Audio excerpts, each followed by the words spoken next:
Bienvenue. Si vous écoutez ce message, c'est que vous avez survécu à une autre semaine de travail à Paris, Bruxelles, Lausanne ou Montréal. Vous êtes fatigué, et c'est normal. Ce que vous ressentez, ce n'est pas seulement de la fatigue physique, c'est l'épuisement d'un coureur qui réalise que la ligne d'arrivée recule à chaque pas qu'il fait. Pendant 25 ans, j'ai été de l'autre côté du miroir. J'ai été banquier d'affaires. J'ai vu comment on conçoit les produits financiers, comment on calcule les risques et surtout comment on gère la plus grande ressource de la planète, votre argent. Aujourd'hui, je vais briser le silence. Je vais vous expliquer pourquoi, malgré vos efforts, vous avez l'impression de stagner. Pour que vous compreniez bien l'histoire fantastique mais bien réelle que je vais vous raconter, nous allons définir les personnages de notre récit. Dans cette aventure, il y a deux acteurs principaux. Le premier, nous l'appellerons le système. Le système, c'est l'État, c'est la banque centrale, c'est le collecteur d'impôts.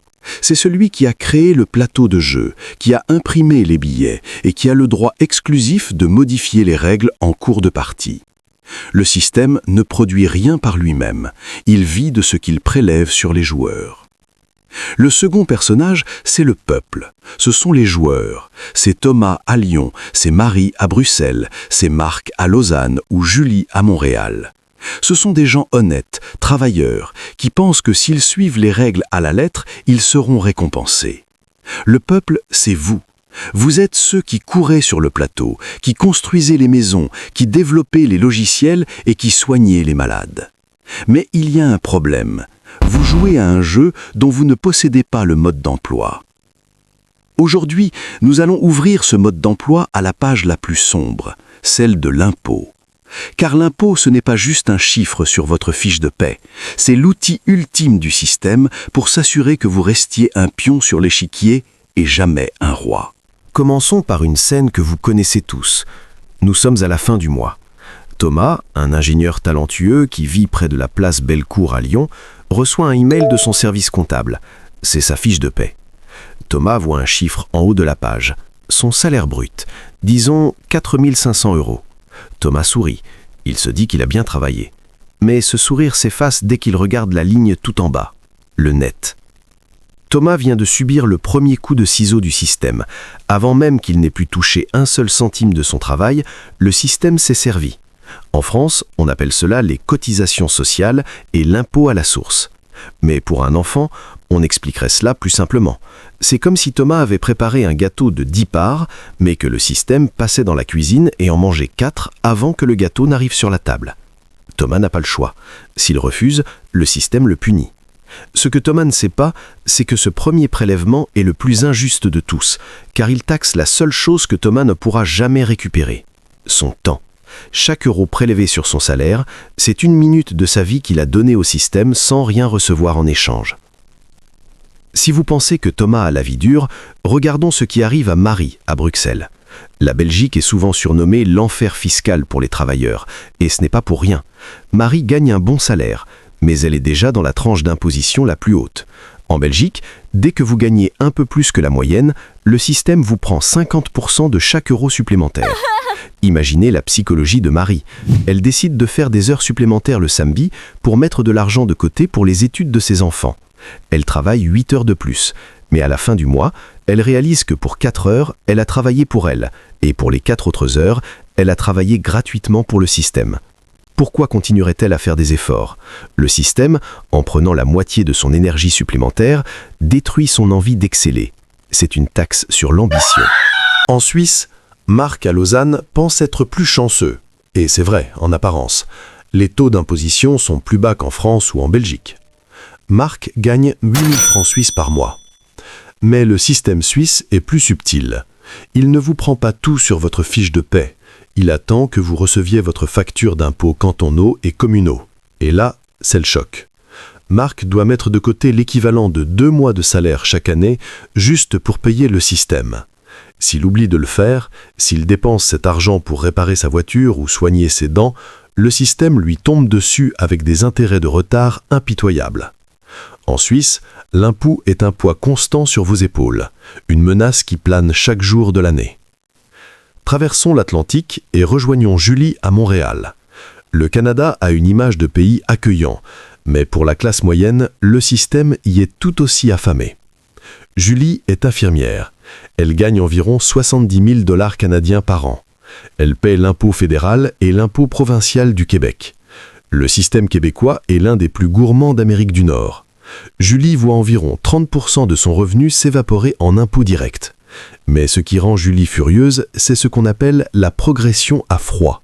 Chaque fois que son salaire augmente pour suivre le coût de la vie, elle change de tranche d'imposition. Le système prend une part de plus en plus grande.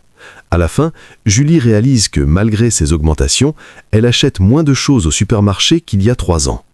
Elle court de plus en plus vite sur le tapis roulant, mais elle recule.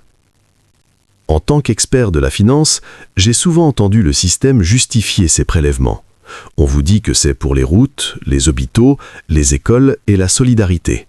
C'est le discours officiel, celui qu'on apprend aux enfants. Mais regardons les chiffres de plus près, ceux que je voyais passer dans les rapports de gestion publique. Dans la plupart des pays francophones, une part massive de vos impôts ne sert pas à construire des écoles. Elle sert à 2 choses que le système ne crie pas sur les toits. La première, c'est le remboursement de la dette. Le système a emprunté des milliards pendant des décennies pour financer son propre train de vie et ses erreurs. Aujourd'hui, quand Thomas paie ses impôts à Lyon, une partie de son argent part directement dans les poches des grands créanciers internationaux pour payer les intérêts de cette dette. Thomas travaille pour payer les erreurs du système du passé. Voici le secret que nous partagions entre banquiers lors de nos déjeuners privés. L'impôt est censé être juste et proportionnel. On vous explique que les riches payent plus que les pauvres. Sur le papier, c'est vrai. Dans la réalité, c'est une toute autre histoire. Le système a créé une règle très simple. Il taxe le travail, mais il adore le capital. Qu'est-ce que cela signifie ? Cela signifie que si vous gagnez votre vie avec vos mains ou votre cerveau, le travail, le système vous frappe fort. Mais si vous gagnez votre vie parce que vous possédez déjà de l'argent, le capital, le système vous sourit. Prenons un grand chef d'entreprise ou un investisseur fortuné. Il ne reçoit pas de salaire comme Thomas. Il reçoit des dividendes ou réalise des plus-values. En France, ces revenus sont souvent taxés à un taux fixe, la flat tax de 30%, alors que le salaire de Thomas peut être taxé jusqu'à 45%. Pire encore, le riche investisseur peut créer des sociétés, des holdings, utiliser des niches fiscales légales pour réduire son impôt à presque rien. Pendant que Marie à Bruxelles se fait prélever 50% de ses revenus, le multimillionnaire utilise des experts, comme j'ai pu l'être, pour déplacer sa valeur là où le système ne peut pas l'atteindre. Parlons du dernier prélèvement, celui qui intervient quand vous quittez le plateau de jeu, les droits de succession. Thomas a travaillé toute sa vie. Il a payé ses impôts, il a remboursé sa maison, il a économisé. Il veut que ses enfants aient une vie plus facile que la sienne. Mais quand Thomas meurt, le système revient une dernière fois. En France ou en Belgique, les taxes sur l'héritage peuvent être brutales. Le système explique que c'est pour redistribuer les richesses. Mais la réalité, c'est qu'il s'agit d'une double, voire d'une triple imposition. Thomas a été taxé quand il a gagné cet argent, il a été taxé quand il l'a investi, et ses enfants sont taxés quand ils le reçoivent. C'est là que le rêve de l'ascenseur social s'arrête. Le système s'assure que la classe moyenne ne puisse jamais accumuler assez de richesses sur plusieurs générations pour devenir réellement indépendante. Nous avons laissé Thomas à Lyon, Marie à Bruxelles et Julie à Montréal, avec un salaire déjà amputé.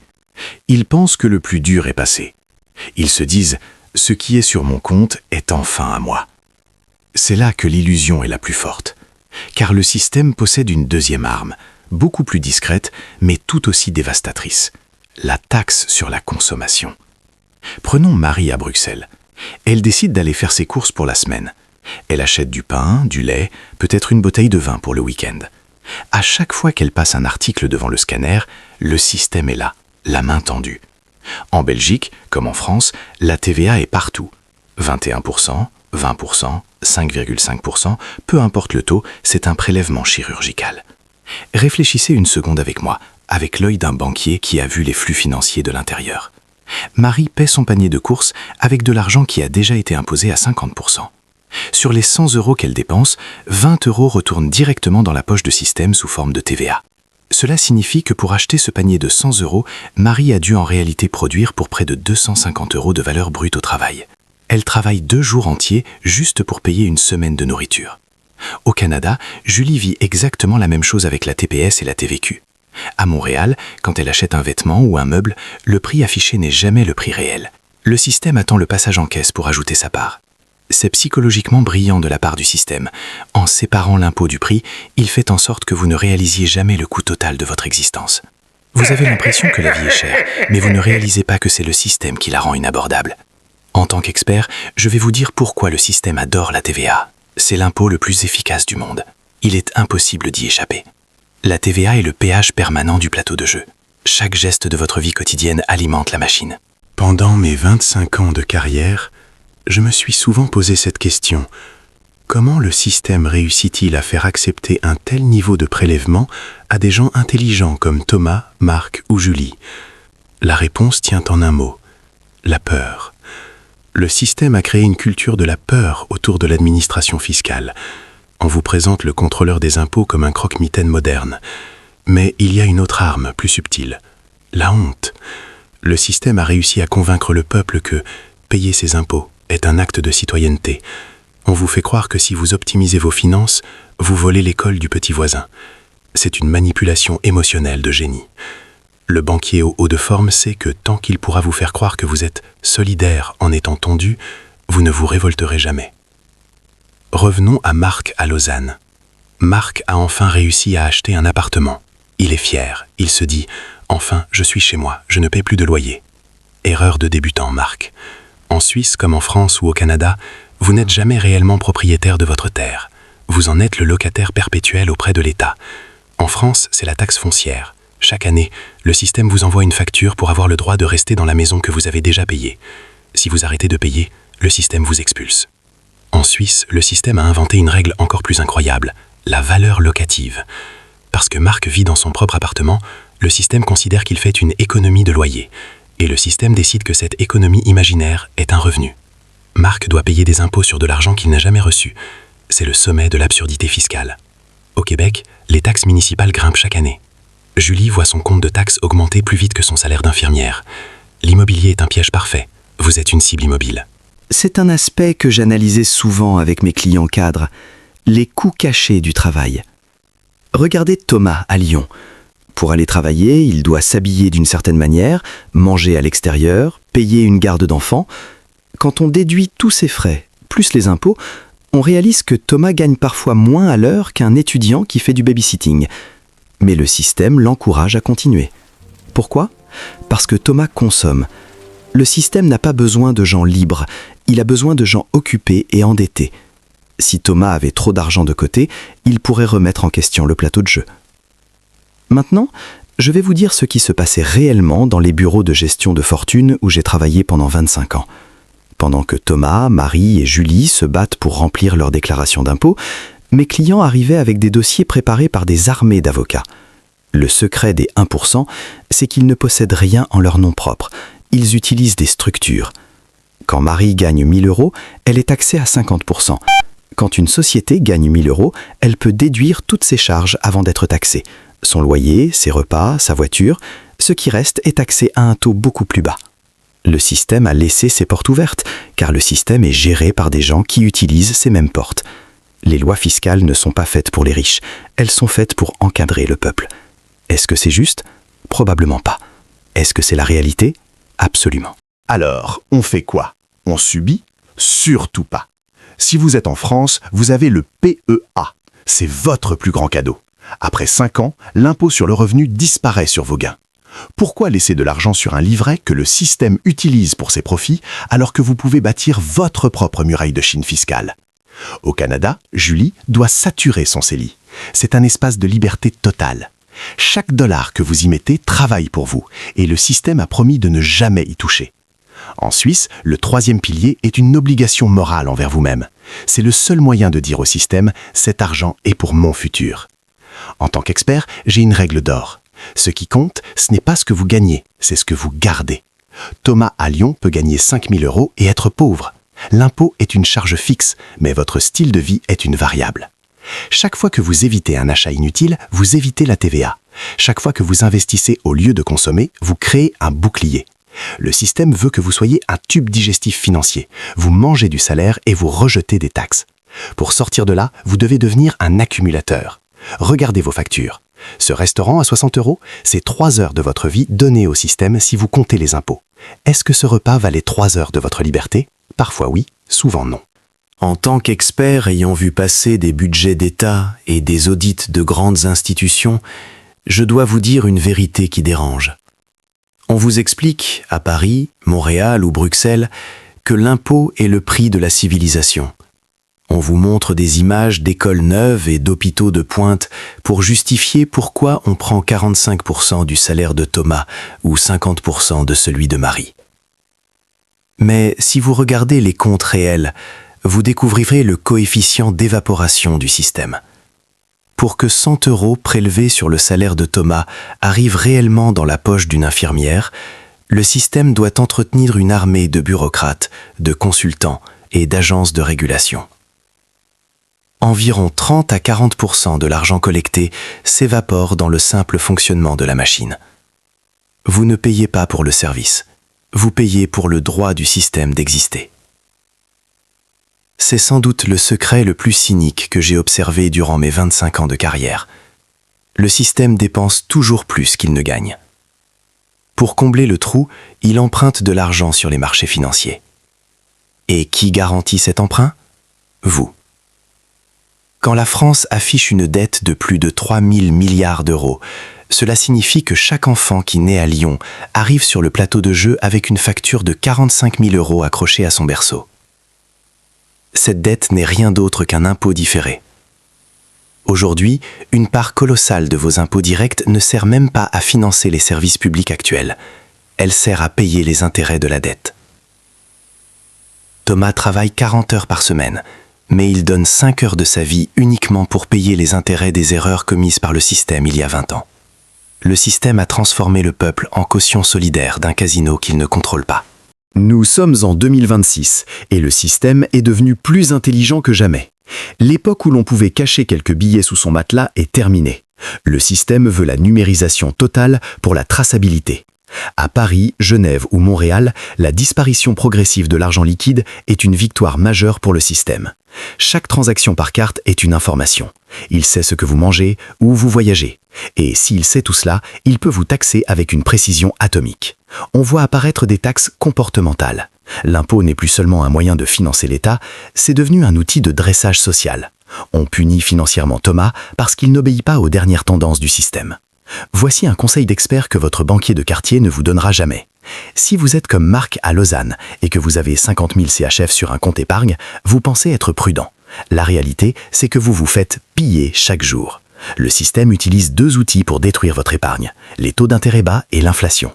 En 2026, l'inflation est comme un impôt de 5 à 10% par an que vous n'avez pas voté.